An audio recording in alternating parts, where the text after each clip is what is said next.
下来退卡发脾气。你看摘下口罩咳嗽呢，故意对着里面咳嗽，看到没？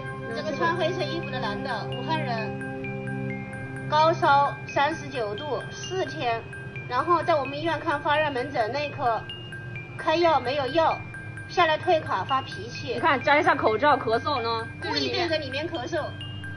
哇！患者朝咱们办卡人员吐口水，那是咱们医院是吧？